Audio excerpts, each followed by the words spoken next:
వామపక్ష భావజాలాన్ని అంతం చేయడం ఎవరింతరం కాదు.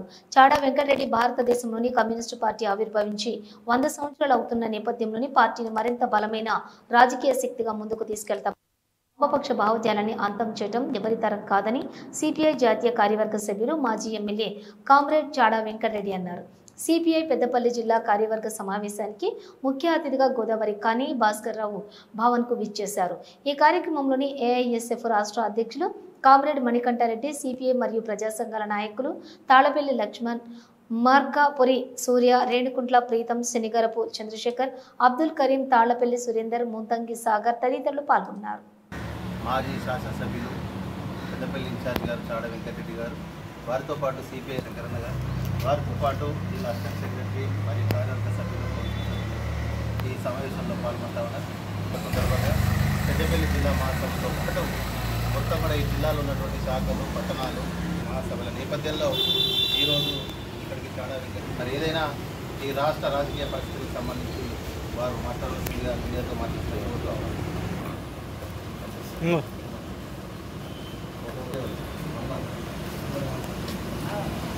కమ్యూనిస్ట్ పార్టీ ప్రాథమిక హక్కులు కూడా కొన్ని పొందుపరచబడ్డాయి.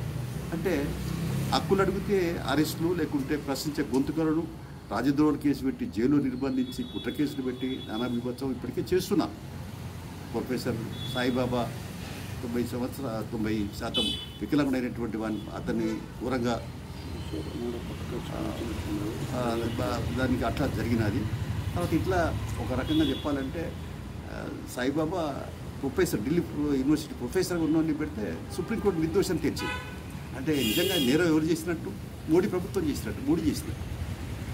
ఇప్పుడు వరారావు కూడా అక్కడే ఇప్పుడు రాజద్రోహం కేసులో బాంబేలో ఉన్నటువంటి పరిస్థితి. ఇంకా చాలామంది పౌర హక్కుల నాయకులు జైల్లో పెట్టినటువంటి పరిస్థితులు.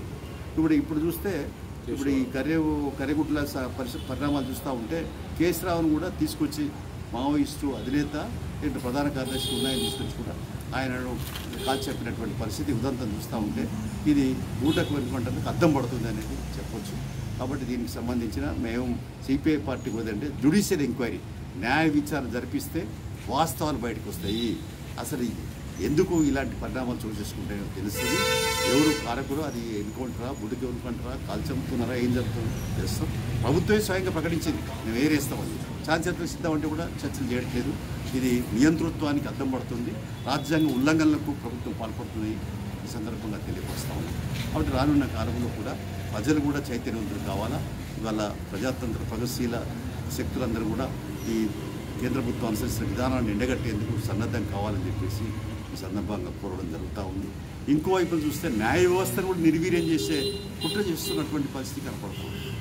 సుప్రీంకోర్టు ప్రధాన న్యాయమూర్తిగా ఉన్నటువంటి మొన్ననే మరి ప్రమాణ స్వీకారం చేసి తన స్వంత రాష్ట్రం మహారాష్ట్రకు వస్తే మహారాష్ట్ర ప్రభుత్వం అక్కడ బీజేపీ ప్రభుత్వం ఉన్నది. కనీసం ఆయనకు డీజీపీ, సిఎస్ కనీసం కరోనా కావాలి మాట్లాడాలి. అంటే ఎంత దూరం పోతుందంటే ఒక అన్ని వ్యవస్థలపైన మాదే పెత్తనం ముద్రేసుకుంటాం అనేటువంటి పరిస్థితి పోవడం అనేది చాలా దుర్మార్గం. ఒక ప్రధాన అత్యున్నత న్యాయస్థానం అది సుప్రీంకోర్టు. దాని ప్రధాన న్యాయమూర్తికి వస్తే కనీస మర్యాదలు, కనీసం ప్రోటోకాల్ లేకపోవడం అనేది దీన్ని దుర్మార్గం ఖండిస్తూ ఇలాంటి పత్రం మానుకోవాలని విజ్ఞప్తి చేస్తున్నాం. తర్వాత రాజ్యాంగంలో పొందుపరిచిన ప్రాథమిక హక్కులు కావాల్సిన మాత్రం సహించేదని చెప్పి హెచ్చరిస్తున్నాం. కమ్యూనిస్ట్ పార్టీ శత జయంతి ఉత్సవాలు గత సంవత్సరం డిసెంబర్ 26లో 99 పూర్తి చేయబడి 100 సంవత్సరాలు అడుగుపెట్టిన సందర్భంగా గల్లీ నుంచి ఢిల్లీ దాకా జాతీయ స్థాయి వరకు కూడా శత జయంతి ఉత్సవాలు కొనసాగుతున్నాయి. అదేవిధంగా మా సంస్థాగత ఎన్నికలు 3 సంవత్సరాలకు ఒకసారి శాఖ నుంచి, మండలం నుంచి, పట్టణం నుంచి, జిల్లా నుంచి, రాష్ట్రం నుంచి జాతీయ మహాసభలు జరుగుతాయి. అవి చండీగఢ్లో సెప్టెంబర్ 21 నుంచి 25 వరకు జరగబోతుంది. తర్వాత రాష్ట్ర మహాసభలు మేడ్చి జిల్లాలో ఆగస్టు 19 నుంచి 22 వరకు జరుగుతుంది. ఈ సందర్భంగా మరింత ప్రజలకు చేరువ కావాలా, దగ్గర కావాలా, ప్రజల మధ్య, ప్రజల చేత ప్రజల వరకు ఉద్యమాన్ని నిర్మించాలనేటువంటి పార్టీ సంకల్పంతో ముందుకు సాగుతున్నది. ఈ మధ్యకాలంలో పరిణామాలు చూస్తూ ఉంటే వైపుల్యం పాకిస్తాన్కు భారతదేశానికి యుద్ధం సాగింది. అందులో ఉగ్రవాదులు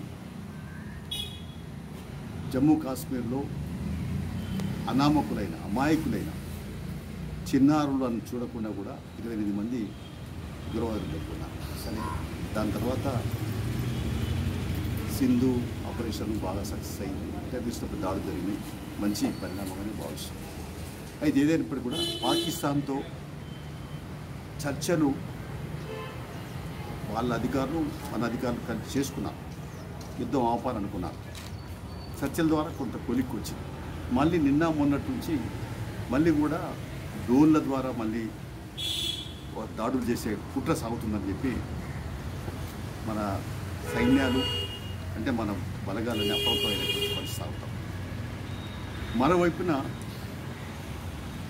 నరేంద్ర మోడీ, అమిత్ షా ఇద్దరు కూడా కూడబలుకొని ఈ దేశంలో వామపక్ష భావజాలాన్ని అంతం చేయాలనేటువంటి దృఢ సంకల్పంతో ఆలోచిస్తున్నట్టు కనపడతా ఉంది.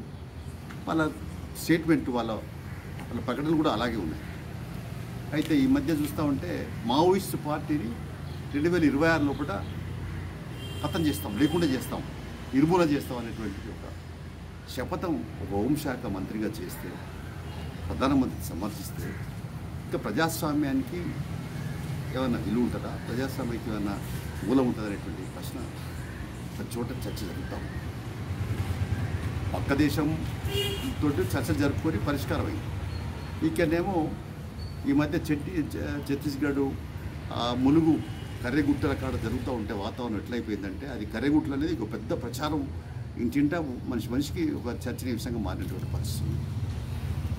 మావోయిస్టులు శాంతి చర్చలకు సిద్ధం అని చెప్పినారు. శాంతి చర్చలకు సిద్ధం అన్నప్పుడు ప్రభుత్వం ఎందుకు ఎట్లా పడితే ఎట్లా దొరికితే అట్లా డ్రోన్ల ద్వారా, రకరకాల శకటాల ద్వారా మన ఈ దండకారణ్యంలో వడబోసి ఎక్కడ వీలైతే అక్కడ, ఎట్లా వీలైతే అట్లా చంపేటువంటి పరిస్థితి ఊటకి ఎన్నుకుంటుంది.